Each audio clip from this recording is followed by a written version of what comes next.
Nous allons, durant ce nouveau tuto Python, parler du traitement des erreurs qui peuvent survenir durant l'exécution de vos programmes. On parle aussi de traitement d'exception. Une exception, c'est un objet Python qui va être associé à un état exceptionnel d'exécution de votre programme, un état d'erreur. Une fois l'exception déclenchée, elle peut soit être interceptée via un bloc try-except, et dans ce cas-là, on considère que l'erreur est traitée et à la suite, le programme reprend son exécution normale, soit aucun bloc de traitement d'erreur n'est rencontré, et dans ce cas-là, le programme risque de s'arrêter brusquement. Afin de bien comprendre cela, je vous propose d'analyser l'exemple suivant. Regardez, nous importons le module random.py.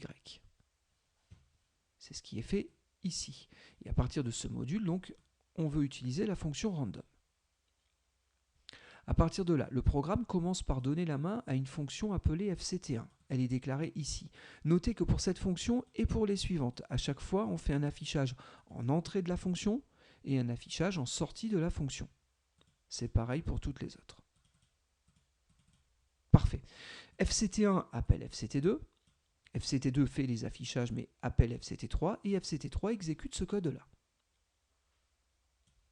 Alors ce code va tirer une valeur aléatoire entre 0 et 1, nous allons la multiplier par 3, donc on va se retrouver avec une valeur comprise entre 0 et 3, typée flottante, et nous allons ensuite en conserver la partie entière. Donc normalement on pourra avoir soit 0, soit 1, soit 2. Une fois cette valeur calculée, nous allons diviser 3 par cette valeur. Et du coup, on comprend qu'on va pouvoir avoir un petit souci. Effectivement, si la valeur calculée est 0, nous allons faire une division par 0, ce qui est strictement interdit, je vous le rappelle. Du coup, j'ai exécuté ce programme et donc j'ai sélectionné ici un exemple d'exécution où tout se passe bien. Effectivement, la valeur calculée était 1. 3 divisé par 1, ça fait 3. Et donc, on a les affichages suivants. fct1, begin fct1, begin fct2, begin fct3. Notre calcul, et puis nous avons les sorties de fonctions, end fct3, end fct2, end fct1. Très bien. Maintenant, regardez, je relance ce programme jusqu'à obtenir un état incohérent. Et donc, regardez, begin fct1, begin fct2, begin fct3. Jusque-là, tout va bien. On est passé de ici, on a fait cet appel, on a fait cet appel, on est arrivé à ce niveau-là. Du coup, la valeur calculée est 0. Nous faisons 3 divisions divisées par 0. Et donc, nous obtenons une exception de type 0 division error. Avec un message, division by 0. À partir de là, ici, nous avons ce qu'on appelle la pile des appels de méthode. On parle aussi de stack trace. Qu'est-ce que nous dit cette stack trace? Elle nous dit qu'en ligne 23 de notre programme, regardez, si au niveau d'Eclipse, vous cliquez sur le numéro la ligne qui porte le numéro d'erreur, automatiquement, ça vous renvoie au niveau de l'éditeur sur la ligne correspondante. Donc on est bien en ligne 23 de notre module de code, et donc on voit qu'on appelle fct1. Très bien. Dans fct1, en ligne 19, donc ici, nous avons appelé fct2, qui lui-même en ligne 13 a appelé fct3, et donc on s'est retrouvé en ligne 7, à savoir ici, avec effectivement une division par 0. La valeur du diviseur était certainement 0. Comme dans notre programme, nous n'avons aucune instruction qui permet d'intercepter l'exception, et ce qui s'est passé, c'est qu'une fois que le problème a été déclenché, le programme, n'ayant pas trouvé de try except, est sorti de fct3. Mais quand je dis sorti, c'est sans exécuter la fin du code. Donc la trace end fct3 n'apparaît pas. Du coup, on s'est retrouvé ici. Mais on est toujours en recherche d'un gestionnaire d'erreurs. Il n'y a pas ici de try except. Donc du coup, on interrompt l'exécution de fct2, on remonte à ce niveau-là. On constate exactement la même chose, on est toujours en recherche de bloc try except, nous n'avons pas ici de bloc try except, on se retrouve donc à ce niveau-là. Encore une fois, il n'y a pas de bloc try except, du coup, la main est redonnée à l'environnement d'exécution Python qui lui va afficher la stack trace. Et donc l'erreur est présente à ce niveau-là et le programme est interrompu. Maintenant, ce qu'on peut faire, c'est mettre un bloc try except. Alors, dans l'absolu, je peux le mettre où je veux. Je peux mettre un bloc try except au niveau de cet appel. Je peux en mettre un par ici, voire encore un par ici. Mais on va imaginer que fct3 fait partie d'une librairie. Disons que le déclenchement d'exception peut être un cas normal pour informer l'appelant qu'un souci vient de survenir. Donc souvent, les blocs try except sont en dehors des librairies. Donc pour simuler un exemple de ce type-là, je vais essayer d'intercepter mon erreur à ce niveau. Donc pour intercepter des erreurs, on fait un try, 2 points. Ça définit un bloc. Dans le bloc, vous mettez autant d'instructions que vous le souhaitez. C'est le bloc d'instructions à surveiller. On va essayer. Try, c'est essayer. Si jamais une exception est déclenchée, on va pouvoir mettre un bloc try except. Et donc ici, je vais faire print, un problème est constaté.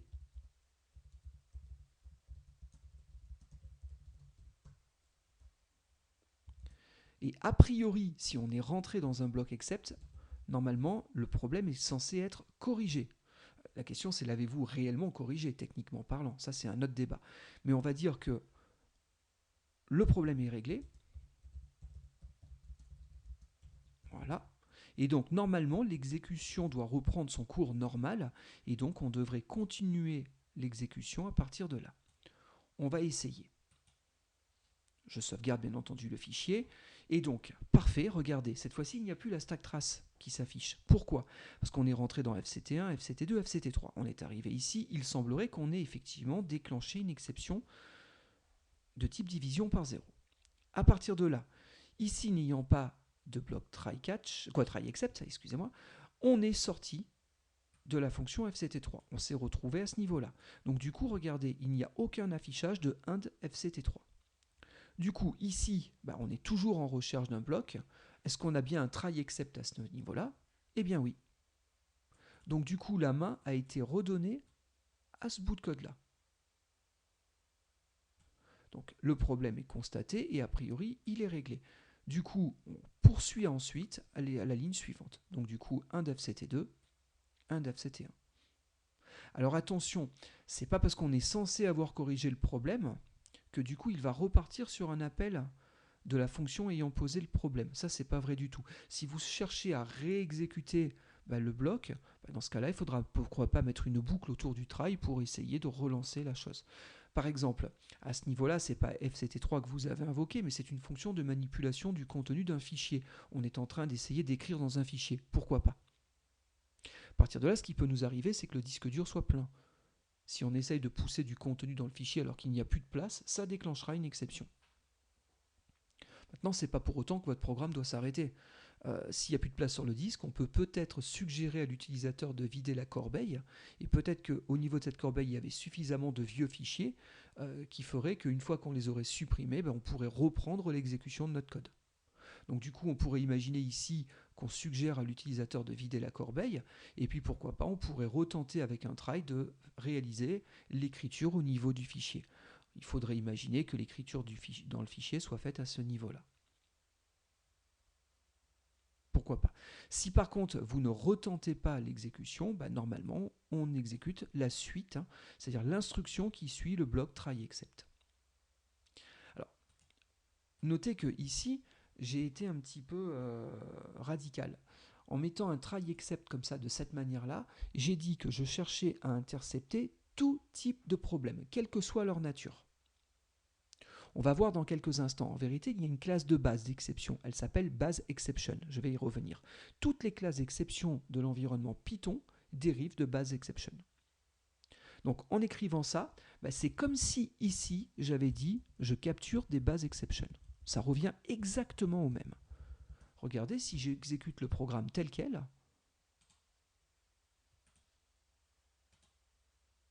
alors là, tout se passe bien, voilà. De nouveau, le problème a été constaté et a priori réglé. On a exactement le même code que tout à l'heure. Pourquoi? Parce que je capture n'importe quelle exception, quelle que soit sa nature. Maintenant, il faut comprendre que là, peut-être que nous pouvons avoir une problématique de disque plein si on imagine que cette portion de code-là fait des écritures dans un fichier. Pour une problématique de disque plein, je peux peut-être proposer une alternative. Par contre, si on a des problèmes beaucoup plus graves parce que la tête de lecture vient de se cracher sur le disque, là, il n'est pas dit qu'on puisse s'en sortir de la même manière. Donc, il faudrait peut-être essayer d'intercepter les autres types d'erreurs et de proposer pour d'autres types d'erreurs un autre gestionnaire. Et du coup, ce qu'il faut comprendre, c'est qu'en vérité, on peut avoir autant de blocs except que de type d'erreur qu'on va vouloir traiter. Pour un try donné, je peux avoir autant de blocs except. Par exemple, ici, je peux dire, dans notre cas concret où on a notre division par 0, je peux faire un try except. Et là, regardez, je ne sais pas si vous vous souvenez, je vais commenter quelques instants les petites lignes de code que je suis en train de traiter. Voilà, histoire que je n'intercepte plus l'erreur. Du coup, fatalement, je remets FCT3 au bon niveau d'indentation pour que tout soit correct et je relance mon programme. Si nous ne traitons pas l'erreur, nous avions une erreur de type 0 division error. C'était pour bien vous montrer le type de l'exception qui nous avait été renvoyé.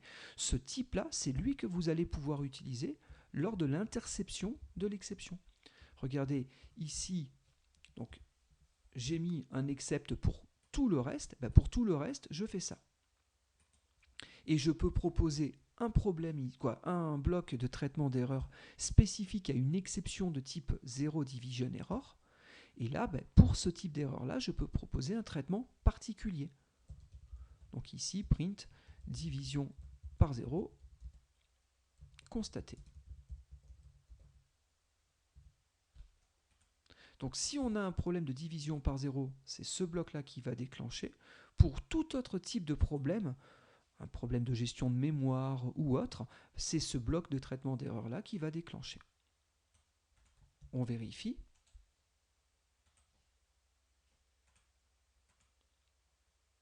Nous avons bien eu une division par 0 qui vient d'être constatée. Du coup, on est sorti de manière un peu rapide de FCT3, il n'y a pas eu l'exécution du bloc de fin. Puis on a repris l'exécution normale de notre programme.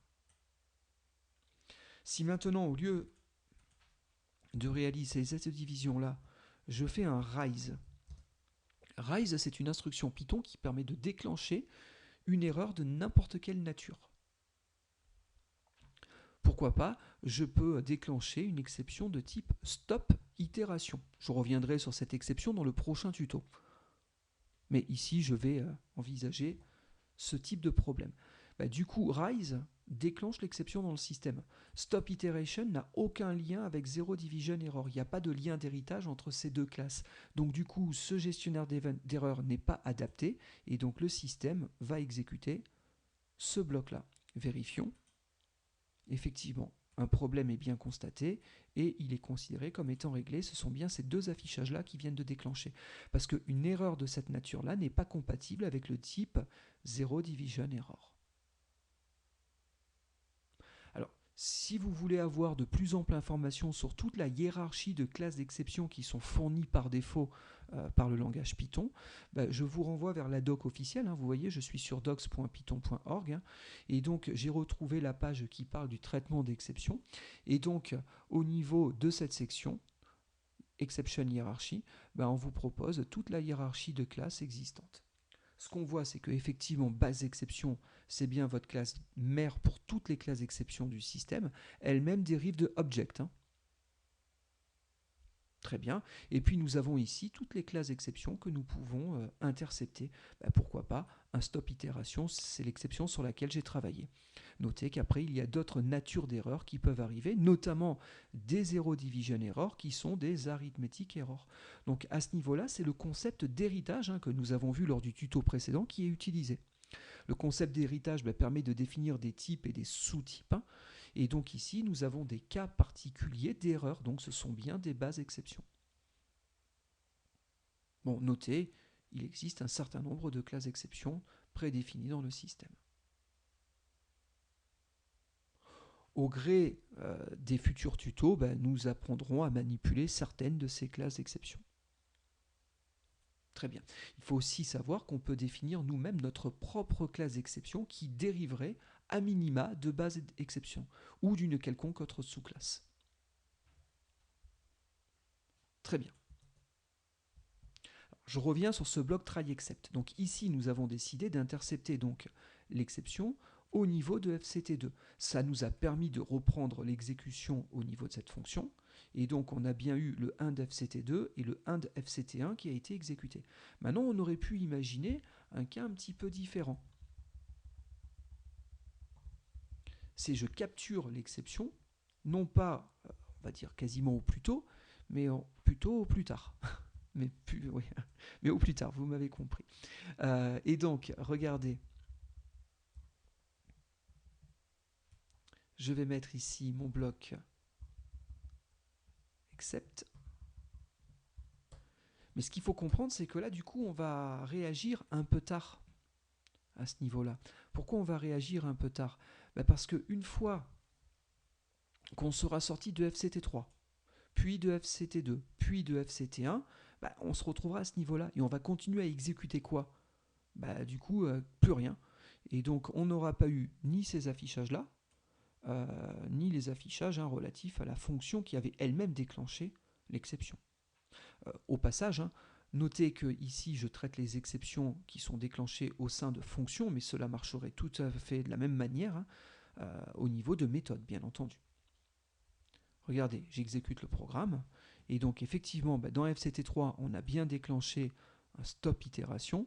Du coup, ne pouvant pas la traiter ici, on est sorti de FCT2, ne pouvant pas non plus la traiter d'ici, on est sorti de FCT1, et donc l'erreur a été traitée à ce niveau-là. Du coup, ces affichages ne sont pas présents sur la console. Et ce qu'il faut comprendre, c'est que plus vous allez traiter une exception tard, plus il sera difficile de repartir sur erreur. Parce qu'on aurait peut-être pu repartir sur l'erreur à ce niveau-là en essayant de rejouer FCT3, mais là, en fonction de ce qui s'est passé dans toute la chaîne d'appel de fonctions, peut-être qu'on est très très loin de l'endroit ayant produit le problème, du coup, il faudrait relancer une grosse quantité de code, ce qui peut être gênant dans certaines situations. Donc, en général, on essaye de traiter l'exception le plus proche possible de là où elle a été déclenchée, histoire d'avoir un traitement le plus adapté possible et de pouvoir repartir en ayant arrêté un minimum de choses. Là, on a stoppé l'exécution de toute la chaîne d'appel de fonctions dans laquelle nous étions. Très bien. Bon, ici, je vais essayer de déclencher. Ah oui, attention, la SORA Isola déclenche systématiquement. Donc normalement, il faudrait avoir un déclenchement d'erreur potentiel. Si une fonction est prévue pour déclencher une erreur systématiquement, c'est pas forcément bon signe. Mais donc voilà, ici nous avons un cas où il n'y a pas eu de traitement d'erreur, et donc tout s'est correctement déclenché. Alors pour finir, je voudrais revenir sur l'explication du bloc try except. Je voudrais revenir sur une dernière possibilité.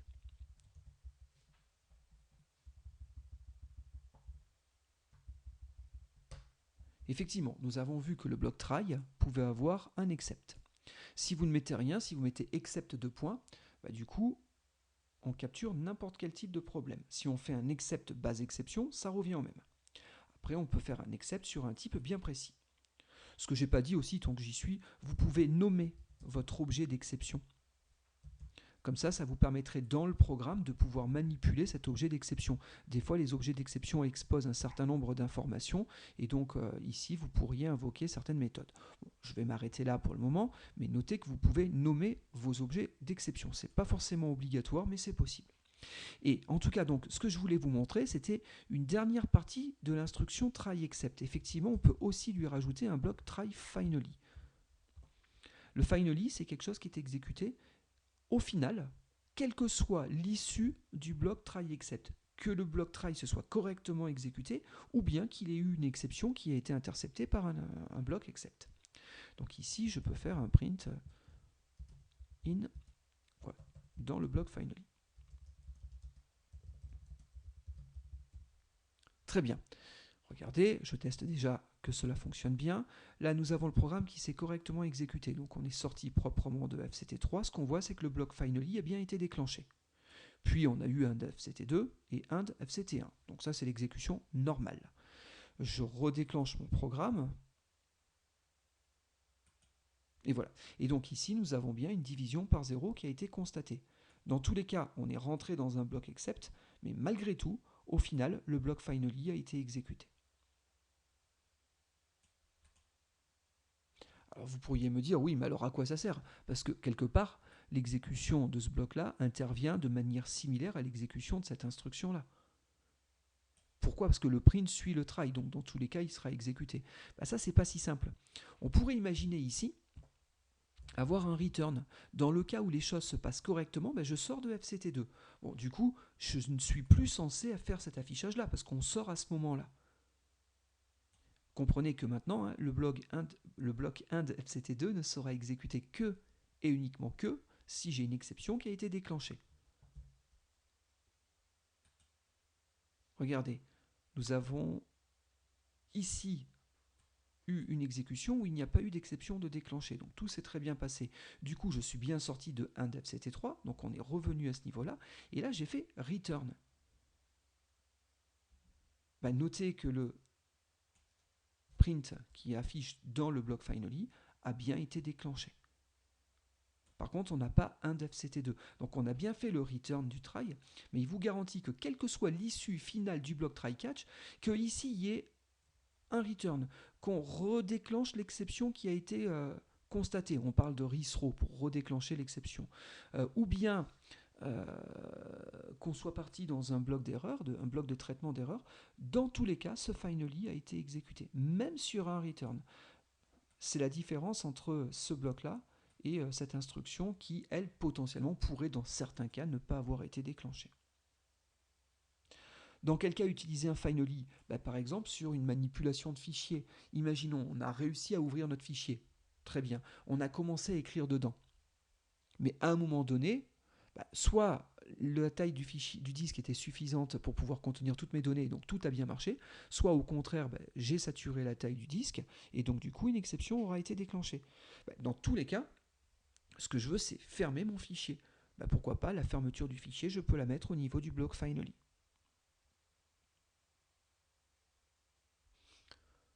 Très bien. Alors, pour ceux qui sont un peu curieux, vous avez dû voir que là, il y a un warning. Ça, c'est rien de bien méchant. Hein. C'est simplement que ici, j'ai nommé mon exception pour pouvoir la manipuler dans le bloc, mais ne l'ayant pas manipulée, il me dit qu'elle est unused. Okay, le meilleur moyen d'enlever ça, c'est tout simplement de ne pas nommer l'objet si vous ne le manipulez pas. Bon, ça, c'était rien du tout, c'était un petit point de détail, mais je préférais bien être clair sur ce warning. Très bien, donc, au terme là, des premières manips que je viens de faire, donc on a vu que une erreur peut être déclenchée dans un programme sous différentes conditions. À partir du moment où une erreur, une exception, est déclenchée, votre programme arrête l'exécution normale et séquentielle, je dirais, de votre programme pour trouver un bloc de traitement d'exception. Si ce bloc est trouvé, il est exécuté. S'il n'est pas trouvé, on va dépiler des fonctions dans lesquelles on est jusqu'à éventuellement sortir du programme. Très bien. On a vu aussi que pour déclencher une exception, vous pouvez utiliser le mot-clé rise. Dans ce cas-là, c'est vous qui explicitement déclenchez une exception d'une nature bien précise. Et on a fini par voir, on a vu durant tout le chapitre, qu'on a un bloc d'instruction try qui peut avoir une forme plus ou moins complexe. On peut avoir un try finally, c'est-à-dire un try qui surveille quelque chose et qui fera quelque chose quelle que soit l'issue du programme, même si une exception est déclenchée et donc qu'on doive sortir de la fonction en cours. Regardez, je vous le teste. C'est vrai que ça, c'est un exemple que je ne vous ai pas montré. Je prends 2 secondes pour le valider. Regardez, tout ce qui est là, je le commente. Donc, j'enlève le return. Et donc, je cherche à jouer FCT3. Bon, effectivement, comme il n'y a pas de except, si une erreur est déclenchée, il va sortir de FCT2. Ce qui veut dire que cette ligne-là ne sera encore une fois pas exécutée. Par contre, celle-ci devrait être exécutée dans tous les cas, même en cas d'exception. Regardez, je vérifie ce scénario-là. Et donc, ici, tout allait bien. Là, on est rentré dans le bloc finally, parce qu'au niveau de FCT3, l'exception a été déclenchée. Donc du coup, n'ayant pas de try except ici, on est revenu à ce niveau-là. Là, il voit qu'il n'y a pas de except, mais comme il y avait néanmoins un try, le finally a bien été déclenché. Bon, au final, on est sorti de FCT2, puis de FCT1, et donc ici, on est sorti de notre programme, on est remonté au niveau de l'environnement d'exécution, qui nous dit qu'il y a bien eu une division par 0. D'accord ? Donc, pour finaliser là, mon explication sur le try dans lequel j'étais rentré, on peut l'utiliser donc soit de manière simplifiée comme ici, try finally. Je peux l'utiliser avec un try except. Je peux même envisager d'avoir un try avec plusieurs blocs except, un bloc par nature d'exception. Très bien, donc ça c'était les points de base, je dirais, utiles au traitement des exceptions en en Python. Alors, avant de terminer ce tuto, je voudrais vous montrer une dernière petite chose. Pour ce faire, je vais reprendre un des exemples qu'on avait mis en œuvre lors des précédents tutos. Lors des précédents tutos, nous avions parlé au niveau de notre classe Rational de la définition des propriétés. Je ne sais pas si vous vous en souvenez. Une propriété, c'est quoi? C'est une paire de méthodes d'accès à un attribut. Donc ici, par exemple, nous avions notre propriété dénominator. Pourquoi je suis en train de reparler de ça? Parce que dans la fonction d'accès en écriture à votre dénominator, on avait pris soin de faire un certain nombre de vérifications. Effectivement, dans une classe de manipulation de nombres rationnels, de fractions, il est inconcevable d'avoir un dénominateur à nul. Donc on prenait soin à chaque fois qu'il y avait une modification de dénominateur de vérifier qu'on ait bien une valeur déjà numérique. Cela a été fait avec un isInstance. Très bien, on vérifiait qu'on était compatible avec le type int, mais qui plus est, on vérifiait si on était bien un int, que la valeur constatée était bien différente de 0. Très bien. Jusqu'à présent, nous avions fait des rise à partir de la classe baseException. Ce qu'on peut faire, c'est avoir notre propre classe exception. Regardez, ici donc on a la classe Rational, mais dans le même module de code, je vais aussi définir une nouvelle classe. Je vais la rappeler Rational Exception. Ça vous permet d'avoir des types d'erreurs spécifiques à votre appli. Cette classe, je vais la dériver de Exception. Alors Exception, j'en ai pas trop parlé, mais regardez, elle est ici. C'est une des sous-classes de la classe baseException. La plupart du temps, vous verrez, les exceptions utilisateurs dérivent de cette classe-là. Très bien. Et dans cette classe, je vais juste redéfinir une seule méthode, je m'arrêterai là, à savoir le constructeur de la classe. Ce constructeur, je vais dire qu'il prend l'objet courant, notre objet d'exception, mais qui prendra aussi, pourquoi pas, un message. Et ce que je vais faire, c'est que ce message, je vais le repasser au constructeur parent. C'est-à-dire que ici, sur exception, je vais chercher à invoquer le underscore init underscore underscore en lui repassant self et le message qu'on aura produit. Très bien, donc voici ma propre classe exception. Alors quel est l'intérêt d'avoir sa propre classe exception? C'est que maintenant je vais pouvoir faire des catchs spécifiques pour des erreurs de cette nature-là. Alors bien entendu, pour que ça marche, il faut reprendre notre librairie et dire que notre librairie, maintenant, elle ne déclenche plus des bases exception, mais qu'elle déclenche des rational exception. Donc ici, sur le set du numérateur, si on envoie une donnée non numérique et non entière, on plante une erreur. Sur le set, pour le dénominateur, c'est pareil. Si la donnée envoyée est non entière, on produira une erreur. Et si cet entier est égal à 0, on produit aussi une erreur. Notez, dans ma classe exception, j'ai permis donc de passer un message à l'exception. Le message, c'est cette partie-là, c'est ce qui sera passé lors de l'instanciation de notre objet d'exception. Du coup, je peux imaginer un programme de ce type-là. Alors, ce que je vais taper, c'est peut-être certes un peu idiot, mais en tout cas, ça va devenir possible. Je veux une valeur entière, je ne sais pas comment l'appeler, allez, inValue. Très bien. On va partir de 10. Maintenant, je vais faire une boucle infinie. While true. Très bien. Et qu'est-ce que je vais chercher à faire? Je vais chercher à créer un rational en y mettant comme numérateur la valeur et comme dénominateur le carré de cette valeur. Pourquoi pas?